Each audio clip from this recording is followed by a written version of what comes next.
In Luke chapter 23, while Jesus is being crucified between two criminals, Luke writes, "One of the criminals who were hanged railed at Jesus, saying, 'Are you not the Christ? Save yourself and us.' But the other rebuked him, saying, 'Do you not fear God, since you are under the same sentence of condemnation? And we indeed justly, for we are receiving the due rewards of our deeds. But this man has done nothing wrong.' And he said, 'Jesus, remember me when you come into your kingdom.' And Jesus said to him, 'Truly I say to you, today you will be with me in paradise.'" An author and preacher who I really like, named Frederick Buechner, says in a sermon of his, quote, "We really can't hear the stories of the Bible and what they're saying until we hear them as stories about ourselves. We have to imagine our way into them." This kind of imaginative reading is, I think, pretty easy to do in this passage in Luke, because is there anything that you, or I for that matter, want and desire more than to be remembered? In a culture that so often identifies us as a number, a net worth, for you students, a GPA, a consumer, or a generation, and so many other dehumanizing categories, to be properly remembered is an invaluable currency. Just think about when someone remembers your name. Now, I realize that at face value that seems like a small thing and a basic courtesy for that matter to remember someone's name. And yet many of us, I know I do, have fond memories of returning to a church or a circle of new friends or a fitness class or whatever, and discovering how welcome and cared for it makes us feel when we are greeted by name. See, the anonymity we experience on a day-to-day basis makes our names all the more precious to us.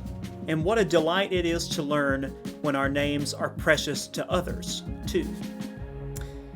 These criminals in Luke are anonymous.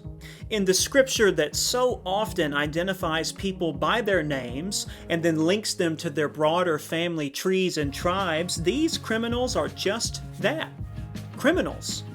Their crimes have apparently deemed them unworthy of being given a name, unworthy of being remembered, perhaps even by family. Luke leaves us to wonder if these men had any loved ones among the crowds there on Golgotha. And one of these criminals is outright embittered, and he takes it out on Jesus. He seems to resent Jesus for speaking a word of forgiveness a few verses earlier to his persecutors, and he's frustrated with him for not acting to save himself and us, he says, if he is who he and others allege.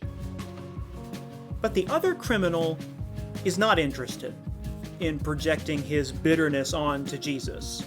Nor is he interested, apparently, in being freed from hanging. He says, "We are receiving the due reward for our deeds." His sole interest and his dying request is simply, "Jesus, remember me."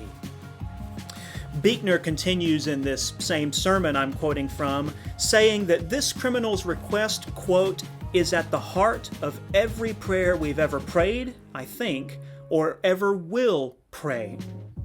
This is why I say that we won't have any trouble imagining ourselves into this story. Because most of us have, in some way, shape, or form, a persistent sense of guilt or shame that we think disqualifies us from being remembered or noteworthy to others. It's our own inherent sense of, like the criminal says, we are receiving the due reward for our deeds. And so beneath the surface of every prayer we ever offer, and for many of us they are very seldom, be it for forgiveness or for help or for whatever, is the criminal's plea, "Jesus, remember me." What we want more than anything is just for Jesus to know who we are. Which is why I love this story in Luke.